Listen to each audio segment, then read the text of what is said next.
Para sa mga nakakakilala sa dating Dubai, tiyak na mapapatulala kayo sa mga imahe ngayon. Ang himala sa disyerto na binisita ng 70 milyong turista mula sa buong mundo taon-taon.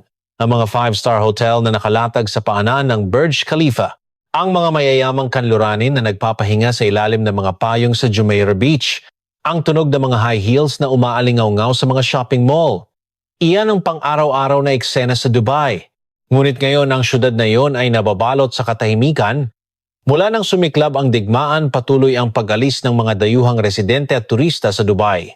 Dahil mahigit 90% ng populasyon nito ay mga dayuhan, mabilis na kumalat ang takot sa digmaan na nag-umpisa ng malawakang paglikas. Iniulat na ang mga beach resort, shopping mall, hotel at mga pangunahing pasilidad para sa turismo ay lubhang nabawasan ng mga bisita at napalitan ng isang mapanglaw na kapaligiran. Isang guro na British na nanirahan sa Dubai sa loob ng 19 na taon ang nagsabi, malinaw na nawala na ang liwanag ng Dubai. Ano nga bang nangyari? Ang lahat ay nagsimula noong ika-28 ng Pebrero 2026. Inilunsad ng Estados Unidos at Israel ang isang pag-atake sa Iran at sa parehong araw tinarget naman ng Iranian Revolutionary Guard Corps ang mga base militar ng Amerika sa loob ng UAE. Sinipensyon ng Emirates Airline ang kanilang mga flight ng walang takdang panahon. Isinara ng Iran, Iraq, Qatar, Bahrain, Kuwait at halos lahat ng bansa sa gitnang silangan ng kanilang airspace na nakaapekto sa libu-libong mga flight. Naiulat na ang halaga ng paggamit ng mga charter plane ay maaaring umabot sa 1,200,000 o humigit kumulang 31.5 milyong Japanese yen. Dito isang pangunahing tanong ang lumilitaw. Sa nakalipas na 20 taon ng Iran at Dubai ay may malalim na ugnayang pang-ekonomiya. Ang dahilan kung bakit hindi bumagsak ang Iran sa kabila ng pagiging hiwalay sa internasyonal na merkado dahil sa mga parusang pang-ekonomiya ng Amerika ay dahil sa pakikipagkalakalan nito sa Dubai. Sa pamamagitan ng Dubai, patuloy na napapakilos ng Iran ang mga kalakal at pondo na nagkakahalaga ng 1 trilyong yen taon-taon. Para sa Iran ang Dubai ang tanging bintana nito para kumonekta sa labas ng mundo. Kaya bakit tinutukan ng Iran ang barilang kasosyong ito? Ang sagot sa tanong na ito ay naglalaman ng buong esensya ng kasalukuyang sitwasyon sa gitnang silangan.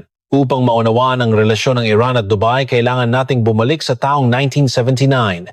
Matapos maitatag ang Islamic Republic sa pamumuno ni Khomeini dahil sa Rebolusyong Iranian, agad na ipinataw ng Amerika ang mga parusang pang-ekonomiya sa Iran. Sa loob ng mahigit 40 taon patuloy na pinatindi ang mga parusa at naging tiyak ang paghihigpit lalo na pagkatapos ng 2012 nang alisin ang Iran sa SWIFT, ang international na network para sa pagpapadala ng pera sa pagitan ng mga bangko. Ano ang SWIFT? Ito ay isang infrastruktura na siyang gulugod ng mga international money transfer na mahigit sa 11,000 institusyong pampinansyal mula sa mahigit 200 bansa. Ang pagkatanggal dito ay nangangahulugan na ang mga bangko ng Iran ay hindi na makakapagpadala ng pera ng opisyal sa anumang bangko sa mundo. Hindi sila makakatanggap ng bayad kahit magbenta sila ng langis. Hindi rin sila makakapagpadala ng bayad para sa mga inaangkat na produkto. Sa opisyal na sistema ng pananalapi, ang Iran ay tila binura sa mapa ng ekonomiya. Ngunit sa kabila nito, hindi bumagsak ang Iran. Ang sentro ng dahilan nito ay ang sistema ng free zone ng Dubai. Ang free zone ay isang espesyal na zonang pang-ekonomiya na itinatag ng UAE. Ang mga kumpanyang nakarehistro dito ay exempted sa corporate tax, maaaring 100% pag-aari ng dayuhan at maaaring mag-operate sa ilalim ng sarili nitong mga patakaran hindi ng batas pangkalakalan ng UAE. Sa kasalukuyan, mayroong higit sa 30 free zone sa Dubai na may daan-daang libong mga kumpanyang nakarehistro. Kabilang dito ang 10,000 mga kumpanya na may kaugnayan sa kapital ng Iran. Tingnan natin kung paano gumagana ang mga kumpanyang ito. Halimbawa, mayroong isang industrial pump na gawa sa China. Ito ay isang piyesang kailangan sa isang pasilidad ng langis sa Iran. Ngunit kung direktang iluluwas ng isang kumpanyang Chino ito sa Iran, may panganib na mawalan sila ng access sa merkado ng Amerika. Kaya ang piyesang ito ay unang iniluluwas sa isang paper company na nakarehistro sa free zone ng Dubai. Pagdating sa Dubai, binabago ang pinagmulan at destinasyon sa mga dokumento. Pagkatapos ito ay muling iniluluwas sa Iran bilang isang produktong industrial ng UAE. Ito ang pamamarang tinatawag na re-exportation. Ang daloy ng pondo ay sumusunod din sa baligtad na istruktura. Ang bayad sa langis na ibinenta ng Iran ay pumapasok sa account ng isang kumpanya sa free zone ng Dubai. Doon pinapalitan ng currency at pangalan at tumadalo ito sa internasyonal na merkado bilang pondo na tila walang kaugnayan sa Iran. Sa ganitong paraan, ang pera ng Iran na nasa ilalim ng parusa ay nakakagalaw sa loob ng opisyal na sistema ng pananalapi sa pamamagitan ng Dubai. Ang mas tuso pa ay ang kombinasyon nito sa isang depormal na sistema ng pagpapadala ng pera na tinatawag na hawala. Ang hawala ay isang network ng pagpapadala ng pera na batay sa tiwala na ginagamit na sa gitnang silangan at Asya sa daan-daang taon. Simple lang ang sistema, ibibigay ng nagpadala ang cash sa isang hawala dealer sa Dubai. Kokontakin ng dealer ang katapat nitong dealer sa Iran. Ang dealer sa Iran naman ang magbibigay ng cash sa tatanggap. Ang aktual na pera ay hindi tumatawid sa border. Ito ay tinatala lamang bilang isang utang sa pagitan ng mga dealer. Hindi ito gumagamit ng bangko, walang naiiwan na tala at hindi ito matutunton. Ito ang pinaka-primitive at pinaka-epektibong paraan upang makalusot sa network ng pagsubaybay sa mga parusa. Sa pamamagitan ng kombinasyong ito ng re-exportation at hawala na gawa ng Iran na mapakilos sa mga kalakal at pondo, na nagkakahalaga ng 1 trilyong yen taon-taon, kahit na nasa ilalim ng mga parusa. Alam din ng mga otoridad sa kanluran ng tungkol sa estrukturang ito. Gayunpaman, sa katotohanan, napakahirap na ganap na pigilan ng mga transaksyon na nagaganap sa free zone ng isang soberanong bansa tulad ng UAE. Lubos ding nauunawaan at ginagamit ng China ang estrukturang ito. Matalinong ginamit nila ang ruta ng re-exportation ng Dubai upang makakuha ng murang krudo mula sa Iran nang hindi direktang lumalabag sa mga parusa ng Amerika. Ang katotohanang nakapag-angkat ang China ng 1.5 hanggang 1.8 milyong bariles ng krudo bawat araw mula sa Iran ay dahil sa pagkakaroon ng Dubai bilang isang transit point. Ang sitwasyong iyon ay nagsimulang magbago noong 2020. Noong ika-15 ng Setyembre 2020, isang kasunduan ang nilagdaan sa White House sa Washington, D.C. Ang Abraham Accords, isang kasunduang nag-normalize sa relasyon ng Israel sa UAE at Bahrain, ay isang pangyayaring nagpabago sa kasaysayan ng diplomasya sa gitnang silangan. Ang kasunduang ito na pinangunahan ng Administrasyong Trump ay iniulat sa mundo bilang isang hakbang tungo sa kapayapaan sa gitnang silangan. Ngunit para sa mga lider ng Iran, ang kasunduang ito ay may ibang kahulugan. Ang Dubai na sumuporta sa kanilang mga transaksyon sa loob ng 3 taon ay nakipagkamay sa kanilang pinakamalaking kaaway ang Israel at hindi lang iyon, ilang buwan lamang matapos ang paglagda sa kasunduan nagsimulang mag-operate ang mga airline ng Israel ng mga direktang flight papuntang Dubai at sunod-sunod na nagtayo ng kanilang mga base ang mga kumpanyang Israeli. Noong 2021, ang bilateral na kalakalan sa pagitan ng Israel at UAE ay lumampas sa $1 bilyong at tumoble ito kinabukasan. Ang Dubai na dating nanatiling medyo neutral sa mundo ng Arabo ay mabilis na naging isang ekonomikong katuwang ng Israel sa gitnang silangan. Ang pagbabago sa larangan ng impormasyon ay mas malala pa. Ang ahensya ng paniktik ng Israel, ang Mossad, ay sinasabing may pinakamataas na antas ng kakayahan sa pangangalap ng impormasyon sa buong mundo sa gitnang silangan. Dahil sa malawakang pagdagsa ng mga kumpanya at tauhan ng Israel sa Dubai, ang daloy ng pondo at kalakal na pinapakilos ng Iran sa pamamagitan ng free zone ng Dubai ay masusing naobserbahan na sa paraang hindi maihahambing sa dati. Ang mga nabanggit kaninang re-exportation, paglipat ng pondo gamit ang hawala at ang network ng mga paper company, napilitang isaalang-alang ng mga leader ng Iran ang posibilidad na ang lahat ng impormasyong ito ay nalalantad na sa network ng paniktik ng Israel. Nagsimula na ring magkaroon ng konkretong anyo ang pagkubkob sa militar. Bilang kapalit ng Abraham Accords, nakuha ng UAE ang pag-aproba mula sa Amerika upang bumili ng mga pinakabagong F-35 fighter jet. Bagamat naging mahirap ang mga negosasyon, malinaw na mabilis na sumusulong ang modernisasyong militar ng UAE sa ilalim ng suporta ng Amerika. Bukod pa rito, ang Pegasus, isang cyber weapon at spyware na iniluluwas ng Israel sa buong mundo, ay siniwalat na ginagamit ng ilang gobyerno sa gitnang silangan upang subaybayan ang mga oposisyon at mga kaaway. Ang panganib na ang komunikasyon at mga transaksyon ng Iran ay masusubaybayan ng mga teknolohiyang ito ay tumaas ng husto pagkatapos ng Abraham Accords. Dito nagkaroon ng maling kalkulasyon ng China. Noong 2021, pumirma ang China ng isang 25-taong komprehensibong kasunduan sa kooperasyon sa Iran. Ito ay isang plano sa pamumuhunan na nagkakahalaga ng 400 bilyon o humigit kumulang 55 trilyong Japanese yen. Ang plano ay magtayo ng mga daungan riles at infrastruktura ng komunikasyon sa Iran at bilang kapalit makakakuha sila ng murang krudo sa mahabang panahon. Bukod dito, mayroon silang balak na iproseso ang bahagi ng mga pagbabayad gamit ang digital yuan. Ano ang digital yuan? Ito ay isang digital currency na inisyu ng People's Bank of China kung saan ang mga tala ng transaksyon ay ganap na kinokontrol ng gobyerno ng China.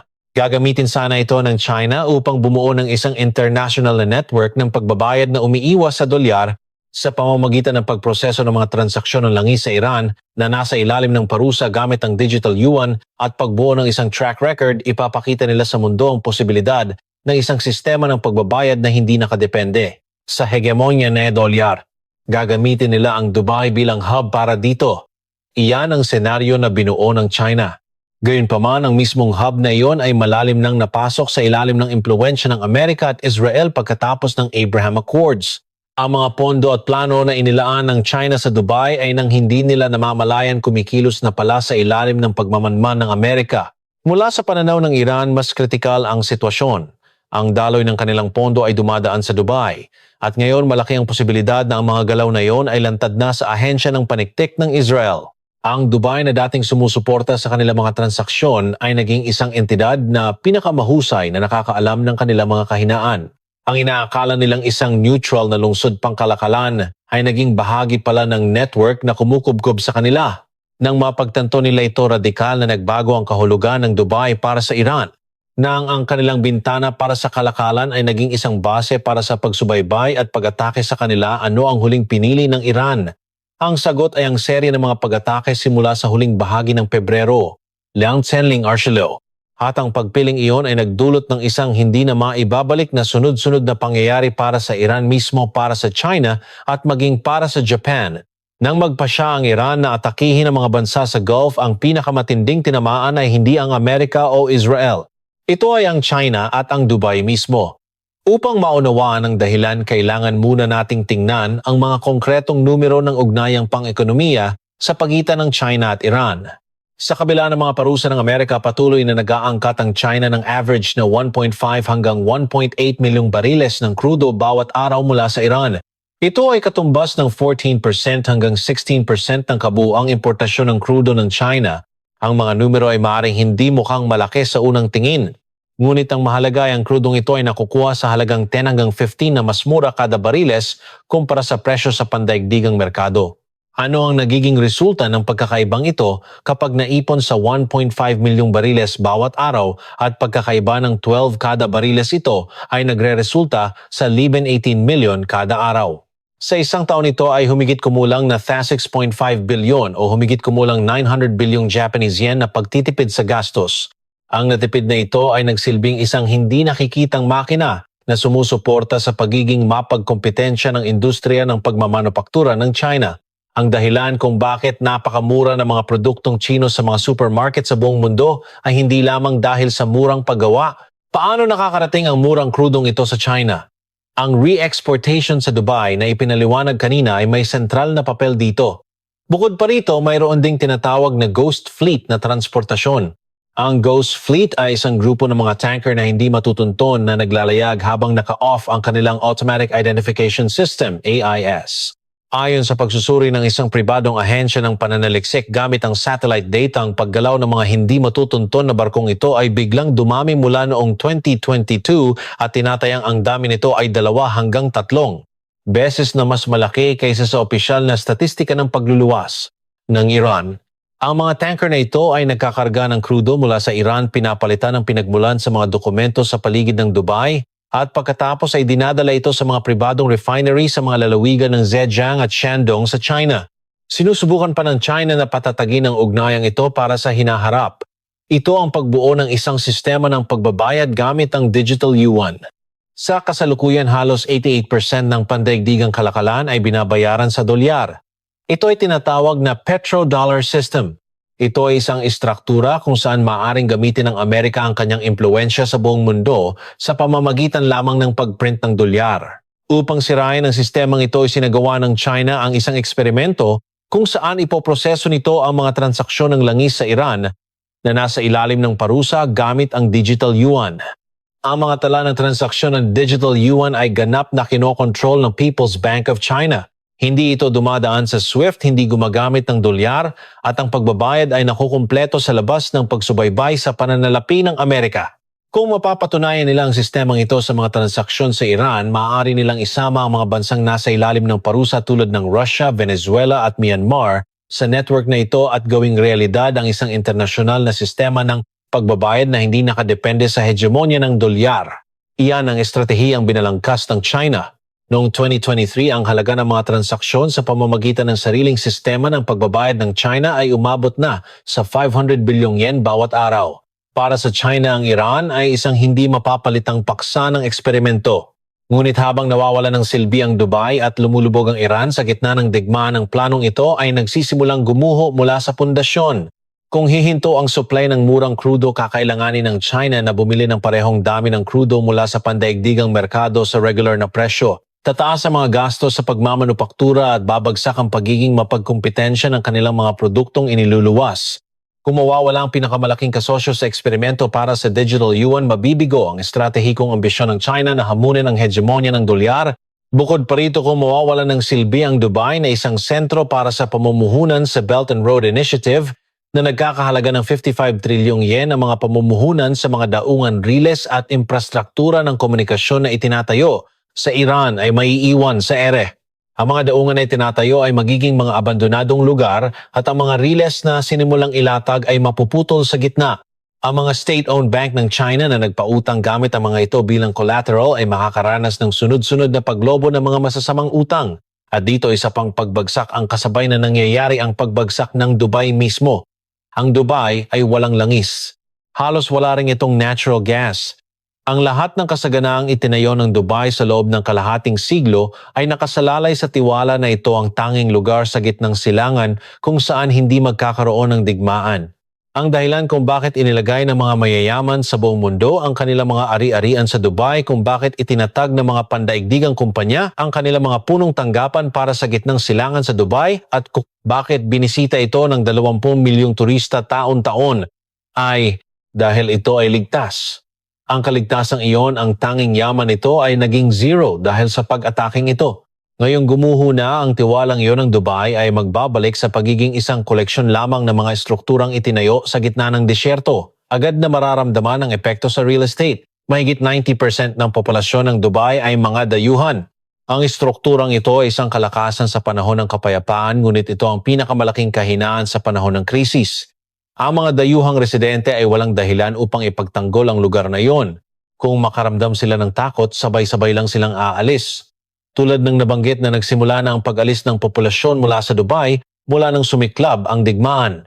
Kung lumampas sa 50% ang vacancy rate ng pinakamataas na grupo ng mga skyscraper sa mundo, ay magiging isang malaking negatibong pamana. Ang trilyon-trilyong yen na pamumuhunan na dumadaloy sa merkado ng real estate ng Dubai ay magsisimulang bumaliktad na yayanig sa pundasyon ng kakayahan ng gobyerno ng Dubai na bayaran ng napakalaking utang nito.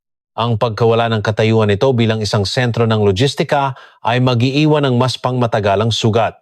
Sa mundo ng logistika, walang shortcut upang mabawi ang isang bagay na nawala. Kung titigil sa pag-andar ang Port of Jebel Ali sa loob ng ilang linggo, permanenteng ililipat ng mga pandaigdigang kumpanya ang kanilang mga ruta sa Abu Dhabi, Jeddah sa Saudi Arabia o Mondra Port sa India. Ang mga shipper, kapag nakapagtatag na ng bagong ruta, ay hindi na babalik sa dating ruta dahil sa panganib. Upang mabawi ang nawalang katayuan bilang isang hub, kakailanganin ng ilang dekada pa at pamumuhunan na nagkakahalaga ng trilyon-trilyong yen. Ang pag-atake ng Iran ay hindi lamang sinunog ang kasalukuyan ng Dubai, kundi pati na rin ang mismong blueprint ng hinaharap na kanilang binalangkas. Kaya bakit nagpasya ang Iran na magsagawa ng pag-atake kahit na alam nilang ganitong sunod-sunod na pagkawasak? Ang sagot ay dahil para sa mga lider ng Iran, ang mga dapat mawala ay nawawala na. Ang kanilang mga pasilidad na nuklear ay inatake, ang kanilang mga leader ay pinaslang, at ang buhay ng kanilang mga mamamayan ay lumampas na sa hangganan dahil sa mga parusang pang-ekonomiya.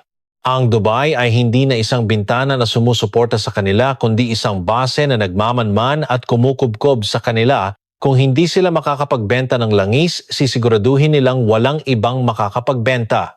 Kung hindi sila makakabili ng mga kalakal, itataas nila ang gasto sa logistika ng mundo at idadamay ang lahat. Sa pamamagitan ng pagsasara ng Strait of Hormuz at pag-atake sa infrastruktura ng logistika sa Gulf, lilikha sila ng kaguluhan sa buong kaayusan ng gitnang silangan. Iyon ang huling paraan na pinili ng Iran. Ang resulta ng malamig na kalkulasyong iyon ay ang kaguluhang nakikita natin ngayon sa gitnang silangan. At ang kaguluhang iyon paglipas ng panahon ay makakarating sa mga tahanan sa Japan. Hanggang dito tiningnan natin ang istruktura at lohika kung bakit inatake ng Iran ang Dubai. Sa huli, maingat nating susuriin kung paano ito partikular na makakaapekto sa ating buhay sa Japan. Magsimula tayo sa epekto sa enerhiya. Halos 90% ng inaangkat na krudo ng Japan ay nakadepende sa gitnang silangan. Ang karamihan nito ay dumadaan sa Strait of Hormuz. Kung magtatagal ang pagsasara ng Hormuz ng Iran, mapipilitan ang mga tanker na patungo sa Japan na gumamit ng ibang ruta. Kung lilipat sila sa ruta sa paligid ng Cape of Good Hope sa timog ng Africa, doble o higit pa ang haba ng biyahe at malaki ang itataas ng gasto sa transportasyon. Bukod pa rito sa panahon ng digmaan, biglang tataas ang insurance premium sa transportasyon. Noong 2022 sa panahon ng pagsalakay ng Russia sa Ukraine, ang war insurance premium para sa mga tanker ay umabot sa ilang dosenang beses na mas mataas kaysa sa normal. Ang lahat ng mga gastos na ito ay idadagdag sa presyo ng pagbili ng krudo na darating sa Japan. Sa kasalukuyang sitwasyon kung saan lumampas na sa 110 kada bariles ang presyo ng krudo, kung magtatagal ang pagsasara magiging isang realidad ang antas na 150 hanggang 200. Ang regular na gasolina sa Japan ay maaaring umabot sa 250 hanggang 300 yen kada litro at ang singil sa kuryente ay posibleng tumaas ng 1.5 hanggang 2 beses. Ngunit ang epekto ay hindi lamang sa enerhiya. Tingnan natin ang epekto nito sa mga produktong pagkain. Ang food self-sufficiency rate ng Japan ay 38%. Ibig sabihin, mahigit 60% ng mga pagkain sa kanilang hapagkainan ay nakadepende sa importasyon. Marami sa mga butil tulad ng trigo, soybeans at mais ay galing sa Amerika at Australia, ngunit ang gastos sa transportasyon nito ay konektado sa presyo ng krudo. Kung tataas ang presyo ng fuel para sa mga barko, tataas ang gastos sa transportasyon ng mga butil, tataas ang presyo ng harina, tataas ang presyo ng tinapay at noodles. Ganito rin ang mangyayari sa soybeans at canola na ginagamit para sa cooking oil.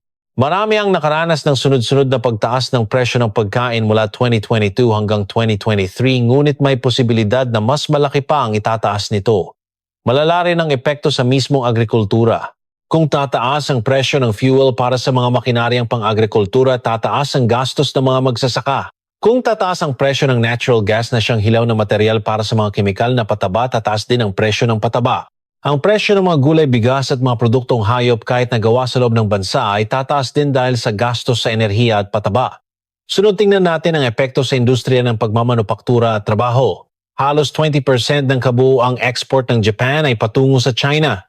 Marami sa mga nangungunang kumpanya ng Japan tulad ng Toyota, Honda, Sony, Panasonic at Hitachi ay lubos na nakadepende sa mga planta ng pagmamanupaktura at sa merkado ng China. Kung mawawala ang murang krudo mula sa Iran at ang network ng logistika nito, tataas ang gastos sa pagmamanupaktura sa China at babagal ang ekonomiya nito. Ang epekto nito ay direktang makakaapekto sa kita ng mga kumpanyang Hapones na ito at makakarating sa mga trabaho at sahod sa loob ng bansa. Kunin nating halimbawa ang industriya ng sasakyan. Ang Toyota ay may maraming planta ng produksyon sa China at ang kanilang benta sa merkado ng China ay lumampas sa 1.8 milyong unit bawat taon. Kung babagal ang ekonomiya ng China, bababa ang demand para sa mga sasakyan, mababawasan ang mga order para sa mga piyesa at magkakaroon ng sunod-sunod na epekto sa mga suppliers sa Japan.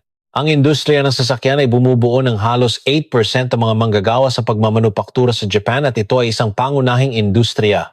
Ang takbo nito ay direktang nakakaapekto sa pangkalahatang kalusugan ng ekonomiya ng Japan. Ganito rin ang sitwasyon sa mga electronic parts at semiconductor manufacturing equipment. Ang Japan ay may halos 30% na bahagi sa pandaigdigang merkado ng semiconductor manufacturing equipment. Ang China ay isa sa kanilang pinakamalaking customer. Kung liliit ang industriya ng pagmamanupaktura ng China, bababa rin ang demand sa larangang ito.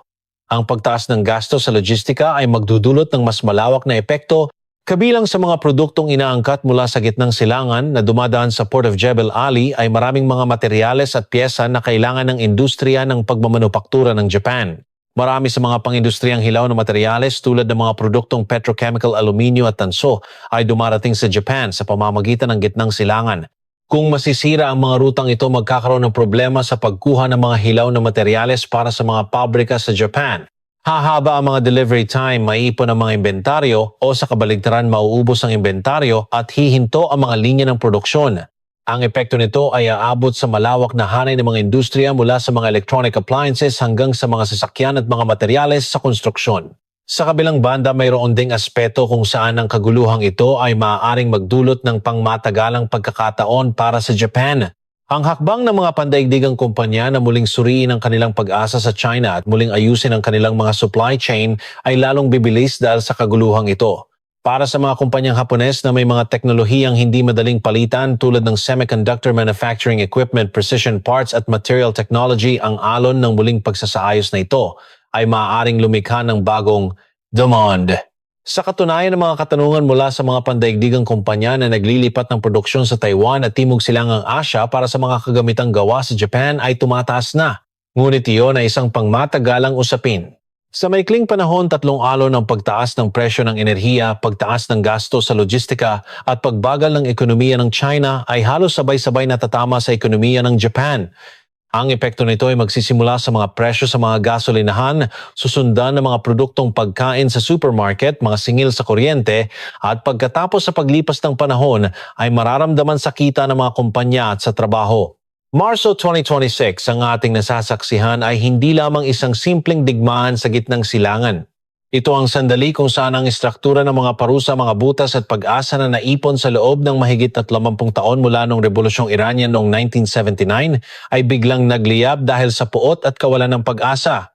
Ang ugnayang pang-ekonomiya sa pagitan ng Iran at Dubai ay naging isang tunggalian pagkatapos ng Abraham Accords at ang kasalukuyang kaguluhan ang dulong punto nito.